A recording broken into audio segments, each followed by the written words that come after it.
नमस्कार साथियों। आज की वीडियो का जो मेरा मुख्य उद्देश्य है वो मैं आपको ये बताने की कोशिश करूँगा कि जब हम अभी पढ़ाई कर रहे हैं, मतलब अभी तो आप तैयारी वाले फेज़ में हैं। जैसे अभी ट्रेनिंग ले रहा हूँ तो मेरे पास जैसे समय का अभाव है, फिर भी मैं कैसे मैनेज करता हूँ, मतलब मैनेजमेंट की बात मैं करूँगा आज कि टाइम को कैसे मैनेज करें। क्योंकि कई लोग सोचते हैं कि 10 घंटे या 12 घंटे पढ़ाई के बाद ही क्या तैयारी हो सकती है, मतलब ऐसा भी नहीं है। लाइक अगर आप इफेक्टिव तरीके से सही चीज़ों को, मतलब एक तो सेट सेट कर सकें हर चीज़ को, तो मैं कहता हूँ 4 से 6 घंटे ये भी बहुत टाइम है अगर इफेक्टिव तैयारी हो तो। 10 या 12 घंटे तैयारी को मैं आपको 4 या 6 घंटे में बताऊंगा अभी कि कैसे है और क्या अतिरिक्त चीज़ें करते हैं जो आपको 10-12 घंटे लगते हैं, उसी पर आज बात होगी। क्योंकि कई लोग ऐसे होते हैं जो लंबे समय से तैयारी कर रहे हैं, या फिर कोई जॉब में है, या फिर कोई घर के काम में है, कोई हाउस वाइफ्स हैं, या फिर कोई कैसे भी, मतलब आप जो रेगुलर तैयारी कर रहे हैं 10 या 12 घंटे उन्हें वो भी सीखिए कि क्या आप जो भी पढ़ाई कर रहे हैं उसको आकलन भी करना चाहिए कि मतलब मैं 10 से 12 घंटे, क्योंकि आप जितना पढ़ रहे हैं उतना कोई 4 या 5 घंटे में ही पढ़ के आपकी बराबरी कर सकता है। अगर क्योंकि आपकी और उसकी तैयारी में फिर अंतर होगा ना, क्योंकि आप जो 10 से 12 घंटे में गेन कर पा रहे हैं वो 4 से 5 घंटे में कैसे गेन कर पा रहा है वो आपको सीखने की आवश्यकता है। सबसे पहले तो ऐसा है क्योंकि आपके पास चाहे कितना भी समय हो, मतलब मैं मानता हूँ मतलब 5 घंटे तो 4 से 5 घंटे की तैयारी तो चाहिए सरकारी नौकरी, मतलब अगर हमें तैयारी करनी, क्योंकि कंपटीशन का माहौल बेहद अधिक है। 2-3 घंटे में हम चाहे कितना ही खतरनाक दिमाग हमारे पास, IQ का लेवल कितना ही हो, उतनी चीज़ें मैनेज नहीं हो सकती। अगर आपके पास 4 से 5 घंटे हैं तो मैनेज हो सकती हैं सारी चीज़ें। सबसे पहले आपको करना है अपने जितनी भी सारी चीज़ें हैं एक बार चित्रित कर लेना उन्हें। एक अपने पास कोई बुक या नोटबुक जो भी है सारी चीज़ें बनाइए कि मेरा ये है, जीएस है, इसमें ये चीज़ आती है, मेरा ये है, मतलब अपना स्टेट स्पेसिफिक सेक्शन ये है, इसमें इतनी सारी चीज़ आती है, ये कोई लिटरेचर का है, इसमें इतनी सारी चीज़ आती है, ये कंप्यूटर में इतना आता है, ये साइंस में इतना आता है और करंट में इतना पढ़ना है मुझे। अगर आपने एक बार पिक्चर ड्रॉ कर दी तो आपको अब इतना पता है कि मुझे कवर करना है तो इतना करना है। सबसे पहले सबसे जरूरी बात बता रहा हूं मैं, अगर आप पिक्चर ड्रॉ नहीं करेंगे, केवल जीएस में हिस्ट्री उठा के पढ़ने लग जाएंगे और उसके अलावा 5 विषय और होते हैं उसमें पता नहीं है, तो आपको हिस्ट्री में ही अपना सारा समय दे देंगे। मैं अभी सारी चीज़ें अपने साथ, मतलब बहुत सारी चीज़ें साथ में चल रही हैं, फिर भी मैं अपनी तैयारी को भी मेंटेन कर पा रहा हूँ, इसीलिए 4 घंटे ही अमूमन मिलते हैं उसमें भी, क्योंकि मेरे दिमाग में क्लियर है कि इतनी सारी चीज़ें होती हैं, मुझे इतनी सारी चीज़ें देखनी है, ये किताबें मुझे पढ़नी है और ये इस किताब का ये टॉपिक मुझे पढ़ना है। अब मेरे दिमाग में पहले से क्लियर है तो मैं क्या करता हूँ, केवल उन्हीं मुद्दों को ध्यान दूंगा मैं, और अतिरिक्त चीज़ें मेरे दिमाग में आएंगी ही नहीं। ऐसा आपको, मैं कह रहा हूं कि आपको अचानक ये सारी चीजें नहीं आएंगी, लेकिन आपको सीखते तो रहना पड़ेगा। हमेशा उसी पुराने पैटर्न पे, तो पुराने ढर्रा जो भी चल रहा है उस पर तो तैयारी नहीं हो सकती। अगर किसी को फायदा होता है तो मैं ये कहता हूँ कि अगर आपको अपनी रणनीति से फायदा होता है तो जरूर से आप उसी पर बने रहिए। मैं केवल उनके लिए ये, मतलब उन सभी के लिए जो आशा करते हैं कि एक बेहतर दिशा उनकी हो, उनके लिए मैं ये वीडियो बना रहा हूँ। सबसे पहले आपने सारी पिक्चर ड्रॉ कर ली कि मेरा ये है, इतना है, ये सब है। अब करना क्या है, जब हमारे पास अधिक समय होता है, यानी हमारे पास अगर एक साल, हम अगर मान लीजिए कोई भी एग्जाम हमारा 1 साल बाद होने वाला है, ये हमारे अगर दिमाग में है, तो एक दिमाग खुद ही रिलैक्स हो जाता है कि यार 1 साल है मेरे एग्जाम, मतलब तब तक तो मैं कितना खतरनाक पढ़ लूंगा, धीरे धीरे पढ़ूंगा। मतलब ऐसा तो होता है ना कि अगर एग्जाम जितना देर में होगा उतना हम रिलैक्स होकर तैयारी करते हैं, और जितना एग्जाम पास आएगा हमारी कॉन्सेंट्रेशन की पावर, डेडिकेशन की पावर और सही चीजों को सही पकड़ने की और याद करने की शक्ति बढ़ जाती है। ये आपने भी जरूर से गौर किया हो। तो ऐसा क्यों होता है, क्योंकि हमें पता है कि कम समय है, तो हम अगर सीरियसली पेपर देना है तो हमें कम समय में ही चीजें कवर करनी है। यही होता है कि सबसे जो प्रभावी तरीका ये है कि अगर आपके पास कम समय है तो हमारा दिमाग प्रिपेयर हो जाए, यार कम समय है हमारे पास, इसी में मुझे सारी चीजें कवर करनी है। अगर दिमाग इस अनुरूप प्रिपेयर हो गया, बस पहले तो आपको दिमाग को ही प्रिपेयर करना है कि हमारे पास 5 ही घंटे में मुझे कवर करना है जो भी करना है दिन में। इस दिमाग को प्रिपेयर करने के पश्चात क्या होता है, जब हम 10 घंटे हैं तो हम क्या करेंगे, किसी किताब को हम सोचेंगे कि यार मैं इसको 5 से 7 बार रिवाइज करूंगा, जब हमारे पास 10 घंटे हैं तब। लेकिन जब हमारे पास केवल 5 घंटे हैं, हम सोचेंगे कि इस किताब को मेरे पास रिवाइज करने के लिए केवल 2 या 3 रीडिंग ही करनी है मुझे, उसके अधिक तो मुझे समय नहीं मिलेगा। इससे फायदा ये होगा कि जब हम पहली रीडिंग भी करेंगे तो इतने कॉन्सेंट्रेशन और इतने डेडिकेशन से करेंगे कि हम कोशिश करेंगे कि उसी रीडिंग में हमें अधिकांश चीजें याद हो जाए। अगर हमें पता है कि समय ज्यादा है, मैं 10 रीडिंग तो करने ही वाला हूँ, पहली रीडिंग खाली हवा में कर दूंगा, दूसरी रीडिंग कुछ कुछ चीजें याद करूंगा, तो यही होता है, डेडिकेशन और जो कॉन्सेंट्रेशन की पावर है वो बढ़ जाती है जब हमारे पास समय कम हो। जब आजकल ऐसा ही होता है, क्योंकि मैं कोई चीज पढ़ता हूं तो मुझे वो पीछे के लिए मैं छोड़ता ही नहीं हूं, क्योंकि मुझे पता है मैं फर्स्ट रीडिंग ही कर पाऊं उतना ही मेरे, मतलब उतना ही समय होगा, मैं ऐसा मानता हूं। तो दूसरी रीडिंग के लिए मैं बहुत कम चीजें छोड़ता हूं। तो आप जब समय कम हो, आपके पास 4 से 5 घंटे, हिस्ट्री ही पढ़ रहे हैं, तो ऐसा सोचिए कि जब आप पहली बार ही पढ़ें उसी बार वो सारी चीजें याद हो, सारी नहीं तो तकरीबन 70% चीजें तो याद करिए, 30% सेकेंड रीडिंग के लिए पहले तो छोड़नी है नहीं, अगर छूट जा रही है तो फिर छोड़िए। मतलब रिवीजन तो बात का रिवीजन ऐसा होना चाहिए कि केवल पन्ने पलटते रहिए और याद है सब, केवल देख रहे हो अच्छा बाबर ने ये तो याद ही था मुझे, ये भी याद था। ऐसी रीडिंग की स्थिति में आपको आना पड़ेगा अगर आपके पास कम समय है। अब ऐसा तो विकल्प होगा नहीं कि मैं आपको बता दूंगा कि 4-5 घंटे में आप 10 घंटे का पढ़ोगे, आप घड़ी की सुई बढ़ा लो, ये कर लो वो कर लो। ऐसा तो कोई रीजनेबल तर्क नहीं है ना। ये रीजनेबल तर्क यही है कि आपको अपनी डेडिकेशन की पावर अन्य से ज्यादा बढ़ानी पड़ेगी, बशर्ते आपको थकान हुई रहेगी। क्योंकि अगर आपकी बिजी लाइफ है तो आपको सोना भी कम पड़ेगा और हो सकता है कि दिन का खाना स्किप करना पड़े, कभी कभी चाय नहीं पीने का टाइम स्किप करना, ऐसी तो चीजें होती है ना। मैं इसलिए बता रहा हूँ क्योंकि मैं भी पहले से वही हेक्टिक शेड्यूल पढ़ता, 10 से 12 घंटे पढ़ाई करता था। तो तब के अनुभव अलग थे मेरे, क्योंकि तब मैं दिन भर पढ़ने के लिए, अब मैं दिन भर ट्रेनिंग करता हूँ, उसके बाद मुझे पढ़ना होता है। तो मैं अभी के अनुभवों को आपको बताता हूँ कि जिसके पास कम समय है वो भी चीजें कवर कर सकता है, बशर्ते सही टाइम फ्रेम में और सही रणनीति के साथ आगे बढ़े। तो अगर आपने सभी चीजें ड्रॉ करी हैं तो अपनी डेडिकेशन की पावर बढ़ानी पड़ेगी। सबसे पहला हमने काम क्या किया, अपने दिमाग को प्रिपेयर किया कि हमारे पास कम समय है तो हमें जो भी पढ़ूंगा उसी समय याद हो, यह कोशिश रहे। और 4-5 घंटे पर्याप्त होते हैं। मतलब आप अगर दिन में 2 चीजों को भी अगर लेकर चलते हैं, 2.5 घंटे के सेंस में, मतलब एक विषय को 2 घंटे देते हैं, एक विषय को 2 घंटे देते हैं, फिर 1 घंटा किसी और चीज को भी दे देते हैं, तो 2-2 विषय तो आप लेकर चल रहे हैं ना। अगर हमारे पास मतलब मान लिया जाए 100 दिन है या कितने भी दिन है एग्जाम के लिए, अगर आप 20 ही दिन बचे हैं तब तो आपने पढ़ाई कर ली होगी अच्छी खासी। ये अगर सीरियस हो एग्जाम के लिए तब इतना तो समझना पड़ेगा। लेकिन कम दिन है तो हमें मतलब 100 दिन में पर्याप्त हो सकते हैं, सारी चीजें कवर हो सकती हैं जब आप पढ़ने के लिए खुद को मतलब कवर। मैं पहले बिगिनर्स के लिए नहीं कह रहा हूँ कि आज ही किताब खोल रहे हैं पहले दिन और 100 दिन के बाद वो प्रो बन जाएगा, ऐसी कोई बात नहीं है। जो मैं कह रहा हूँ कि अगर आपने चीजें सुनी हैं, अगर आप सही दिशा में पढ़ते हैं तो मतलब एक अच्छा खासा आइडिया आप ले सकते हैं कम समय में भी। एग्जाम क्वालिफाई होने लायक का तो ले ही सकते हैं, मैं इतना मानता हूँ। ठीक है, हमने पहली बात ये सीखी कि हमें दिमाग को प्रिपेयर करते हुए सही चीजों को मतलब डेडिकेशन के साथ पढ़ना है और कम समय में कवर हो ऐसी चीजों को ध्यान देना है।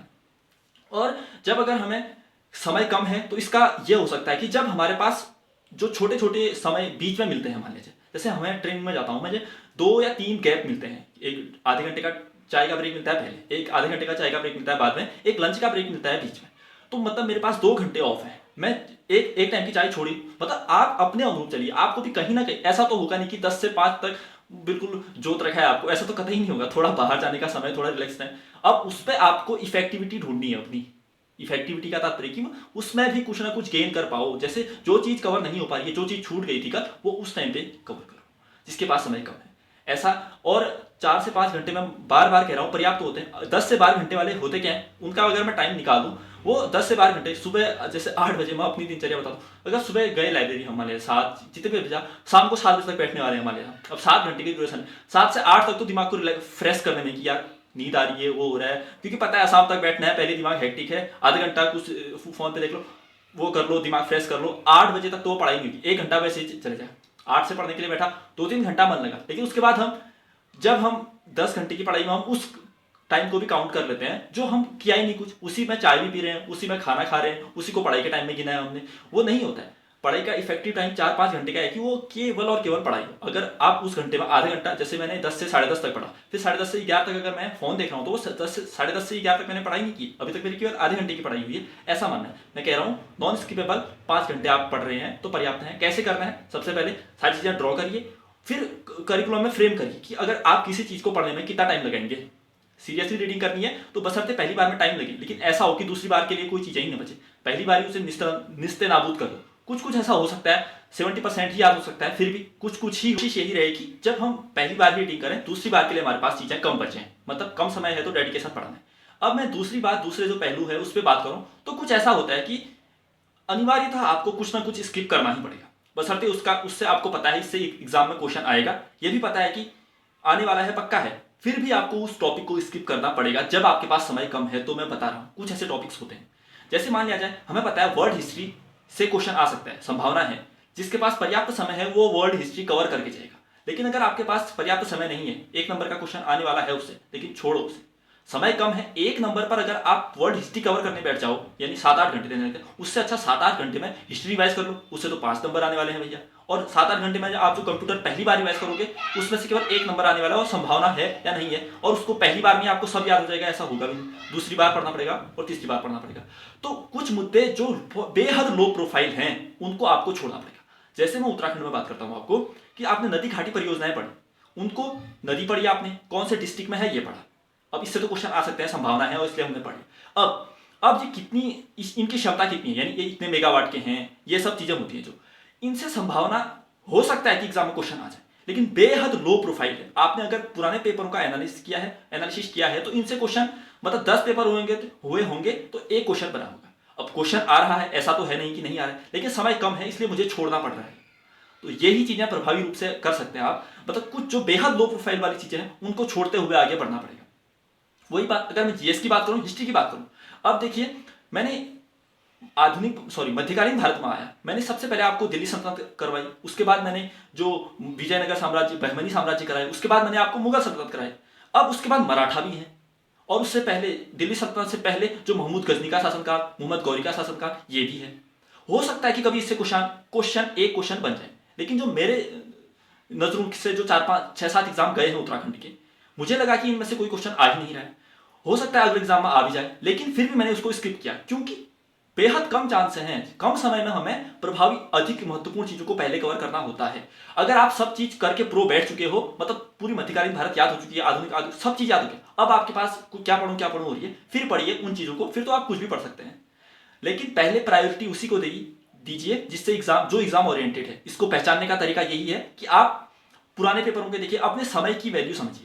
समय की वैल्यू आपको समझ आ जाएगी तब जब आपके पास कम समय होगा। जैसे समय की क्या वैल्यू होती है आजकल, आधा घंटा इतना ज्यादा होता है, उसमें क्या क्या कवर कर सकते हैं मैं आज महसूस करता हूं उसे। लेकिन जब मेरे पास 12-13 घंटे 14 घंटे थे, तब मैं 1-1 घंटे 2-2 घंटे ऐसे ही निकाल देता था, क्योंकि मुझे पता ही नहीं था, क्योंकि मैं दिन भर मेरे पास होता ही था समय पढ़ने के लिए, तो तब मेरे पास मनोरंजन का समय भी बचता था। लेकिन आजकल मुझे अपने उसी समय में कटौती करनी पड़ रही है कि नहीं, अभी मैं आज नहीं देख सकता कुछ भी, यूट्यूब में चला ही नहीं सकता, क्योंकि मैंने अगर पहले पढ़ाई नहीं किया तो मैं यूट्यूब कैसे चला सकता हूँ, कुछ भी कैसे देख सकता हूँ अगर मुझे एग्जाम निकालना है तो। अगर नहीं निकालना है फिर तो आप दिन भर भी चलाइए, वो तो अपनी विल पावर पे होता है। तो आप समझे क्या, समझाना जो मैं आपको ये चाहता हूँ कि अगर कम समय है उसमें भी हम उनकी बराबरी कर सकते हैं कि जो लाइब्रेरी में 10 से 15 घंटे 10 से 12 घंटे तक पढ़ रहे हैं, उनकी बराबरी कैसे होगी। उनका जो लेट लतीफ़ी है उसका फायदा हम उठाएं, वो कुछ टाइम लेट लतीफ़ी में निकालते हैं, उसी में हमें बिल्कुल टाइम नहीं निकालना, तो एवरेज दोनों का बराबर आ जाएगा।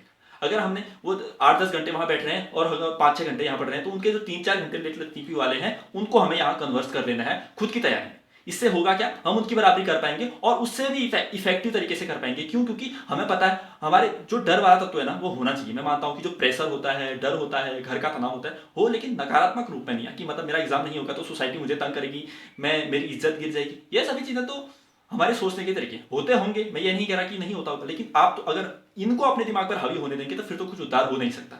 इन सभी चीजों को प्रेशर इसलिए बनाइए कि मैं अगर आपने मान लिया दिन भर पढ़ाई नहीं की तो प्रेशर होना चाहिए, रात को डर लगनी चाहिए आपको कि मैंने दिन भर पढ़ाई नहीं की, क्या किया मैंने, तो वो अच्छा है, कल आप ज्यादा मेहनत से तैयारी करोगे।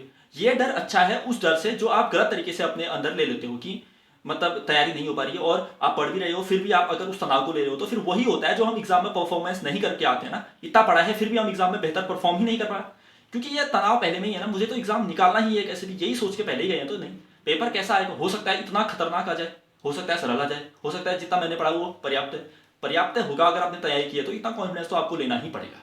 और बाकी ये है कि टाइम मैनेज करके चलिए, टाइम मैनेजमेंट बहुत जरूरी है। लेट लतीफ़ी तो कोई बात नहीं, जितना एग्जाम है उस हिसाब से आगे बढ़िए, सभी चीज़ें करिए, मैं ये कहता हूँ, लेकिन व्यवस्थित रूप से हो। मतलब ये नहीं कि घंटों 10-15 मिनट रील्स देख ली, ठीक है। अब जिसके पास जितना समय है उस अनुरूप, जिसके पास 15 घंटे पढ़ के बैठा है वो अगर पहले ही माने तो फिर 1 घंटा चला लो रील भाई, जिसके पास टाइम है वो तो सब कुछ करेगा। अब जिसके पास नहीं है उसको टाइम मैनेजमेंट ही करना पड़ेगा। बाकी जो भी क्लासेस हैं मैं अपने समय के अनुरूप आपके साथ जुड़ते रहूँगा, जितने भी प्रभावी तरीके से मैं आपको तैयारी करा सकता हूँ, जितना बेहतर अपने अनुभवों को आप तक साझा कर सकता हूँ वो सभी मैं आप तक साझा करने की कोशिश करूंगा। बाकी आप अपने एंड से भी यही विश्वास और प्रेम और सहयोग बनाए रखें, और क्लास अच्छी लगती है तो इसे लाइक करिए, शेयर करिए, और अन्य साथियों को भी जो आपको लगता है कि मतलब तैयारी तो करते हैं लेकिन सही दिशा में नहीं हो पाती, तो उन तक इस वीडियो को साझा कर सकते हैं। तो ठीक है, आज के लिए इतना ही रखते हैं, मिलते हैं अगली वीडियो में, तब तक के लिए धन्यवाद, नमस्कार।